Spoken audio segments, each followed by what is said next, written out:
Let's talk about fear release and releasing fears ahead of your labour. Up to 80% of first-time mums admit to having some kind of fear around the birthing process. And I don't want you to be one of them. But it's very easy for me to say, well, you don't need to be fearful. It's natural. It's a physiological event. And just let it unfold. We need to dive deeper into what those fears are. There is only so long that you can put that fear or that worry on the long finger and try and just forget about it and nudge it further down the line. Because eventually we're going to have to birth these babies, and these fears can really become insurmountable the further time goes on. So let's start by addressing these fears. Here are my steps for birthing fear-free. Number 1, we're going to go ahead and name those fears. So let's look specifically at one of the common fears, which is tearing. And we are maybe very scared of tearing, and we're thinking, okay, well, what is it? What is it about the tearing that scares us so much? And the first step that I'm going to get you to do, or second step really, once we've named our fear, is to write it down. By putting it down on paper, we are creating something concrete, something that we can work through, something that is tangible, and something that has already become not a part of us. We're more removed from us. And it gives us some structure so that we can then go into step 3, which is diving into what that fear really is about. Let's look at understanding our fear more. So much about the fears that we experience are fears of the unknown. When we don't know about our body's ability to birth our babies vaginally with little to no damage, or our body's ability to stretch. Mummies are stretchy, babies are squishy, our pelvis is molded in a way that it can shape and move and create space for our babies to come through. Our bodies were literally designed to birth. So when we remove that fear of the unknown, we're watching more birthing videos where we can see the perineum stretching so beautifully. We understand a little bit more about the tissues of the perineal body, what makes it up, how actually the tissues of the perineum, that kind of hammock and sling of muscle, is very much like the inside of your cheek. And I don't know if you've ever had a really delicious meal and you take a chunk out of your cheek or your tongue by accident and you go, oh my gosh, this is horrible, it's so sore, there's so much blood, and then you're like, oh, it's healed already. Very, very, very similar. It's highly viscous, it's highly elastic.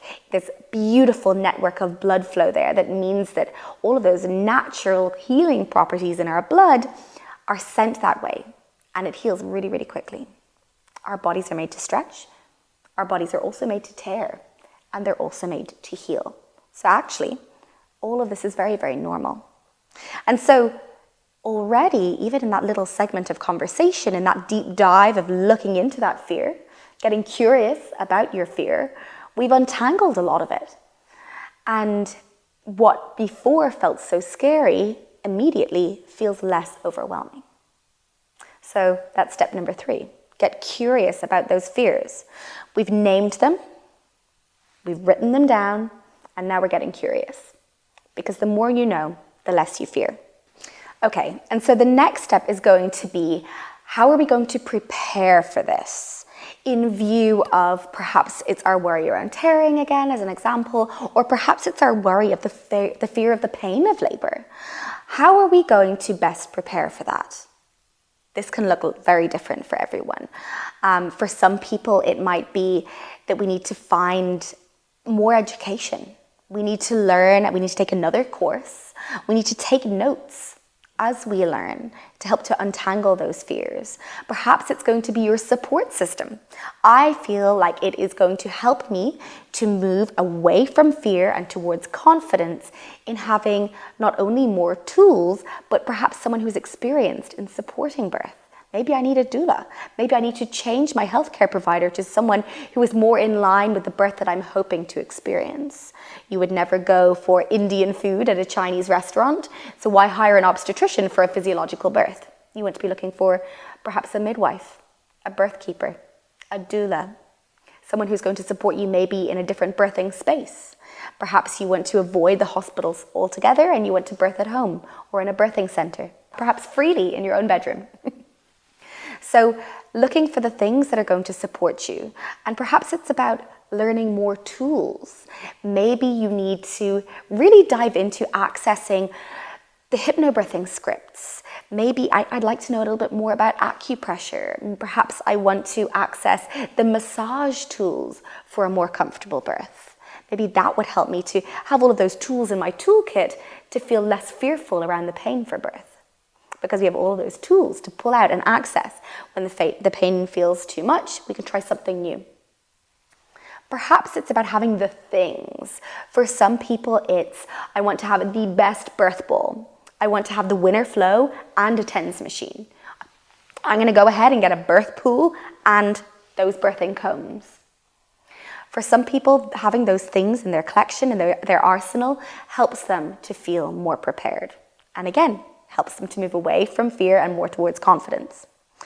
Perhaps it's about how you feel intuitively, how you feel in your own birthing body. And you might need to feel really strong and mobile.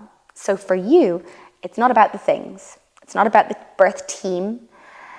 It's about taking the pregnancy Pilates classes. It's about continuing to go to the gym so that you can feel strong and resilient and ready for the marathon that is labor. Coming back to the finding your birth team, that doesn't just have to be your obstetrician or your doula. It can also be things like a massage practitioner or an acupuncturist. Perhaps you want to go and see a hypnotherapist, someone who's going to help to really rewire your brain for a more positive birth. One of the biggest tools that we have to access during our labor is our brains. And it's probably the most underutilized, but mindset is huge when it comes to how we prepare for our birth experiences. And one of the lesser known facts about pregnancy is that we have an increased neuroplasticity. So this means that we are more susceptible to new information, and this means we can scrap our old feelings and thoughts around birth, scrap all of the, Friends episodes where we've seen maybe a less positive birth experience, poor Rachel in the bed, and we can re-upgrade that software. We can re-upgrade it so that we can understand birth to being a more empowering, positive experience. So that is another step that you can utilize, preparing your mindset for a more positive birth and removing that fear. So we're talking about fear release, we're talking about removing fear from your birth space and helping you move from a place of fearful to confident in your birth experience.